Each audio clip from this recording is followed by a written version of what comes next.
সিমিং conditioner Hasan Mahmud এই সময়ের অন্যতম সেরা লাভ স্টোরি। চিপকে প্রথমে বোলিং নেওয়ার ঘটনা ঘটেছে ১৯৮২ সালের পর, এবারই প্রথম। আর অধিনায়ক নাজমুল হোসেন শান্ত যেই সিদ্ধান্ত নিয়েছেন তার প্রতি যথাযথ সম্মান প্রদর্শনী করলেন হাসান মাহমুদ। ভারতের তুখোড় টপ অর্ডারকে মুহূর্তের মধ্যেই ধূলিসাৎ করে দিলেন একা হাতে।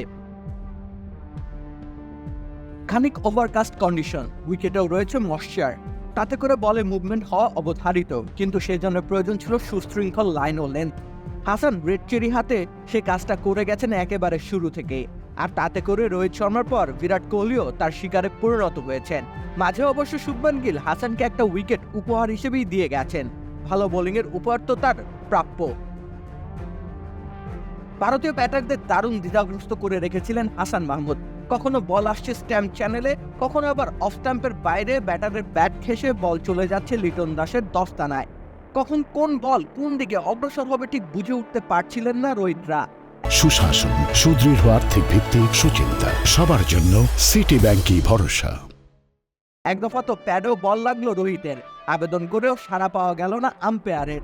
রিভিউ নিয়ে জানা গেল অল্পের জন্য বেঁচে গেছেন রোহিত শর্মা, তাও আবার আম্পায়ারের কলে। যদিও শেষ রক্ষা হয়নি তার। দ্বিধাগ্রস্ত রোহিতের ব্যাটের খোঁচা লেগে বল চলে যায় স্লিপ কর্ডনে। অধিনায়ক শান্ত কি আর ভুল করতে পারেন? তিনি লুফে নিলেন ক্যাচ। প্রথম উইকেটের পতন হাসানের হাত ধরে। এরপর শুভমান গিল এলেন, তাকেও সেট আপ করতে চাইলেন হাসান, তবে লেগ সাইড দিয়ে বেরিয়ে যাওয়া বলে ফ্লিক করতে চাইলেন শুভমান। তখনও ব্যাট থেকে তার রান আসেনি, একটু অধৈর্য হয়ে গিয়েছিলেন সম্ভবত, আর তাতেই ভালো বল করবার উপহার চলে যায় হাসানের পকেটে। শুভমান ফেরেন 0 রানে। তার বিদায় অবশ্য চেন্নাইয়ের সমর্থকরা খুশিই হয়েছিল, কেননা মাঠে নেমেছিলেন বিরাট কোহলি। বিষয়টাকে হাসান খানিক পার্সোনালি নিয়ে ফেলেন যেন। বিরাটের উইকেটও নিজের করে নিতে চাইলেন। চেন্নাইকে স্তব্ধ করতে চাওয়ার মতো সুযোগ হাতছাড়া কেনই বা করতে চাইবেন হাসান মাহমুদ? বিরাটের অফ স্টাম্পের বাইরের দুর্বলতা তো আর নতুন কিছু নয়। কাভার ড্রাইভটা যেমন দুর্দান্ত খেলেন বিরাট, তেমনি পঞ্চম বা ষষ্ঠ স্ট্যাম্পের বলে বেশ ঢুকেছেন তিনি তার পুরো ক্যারিয়ার জুড়ে।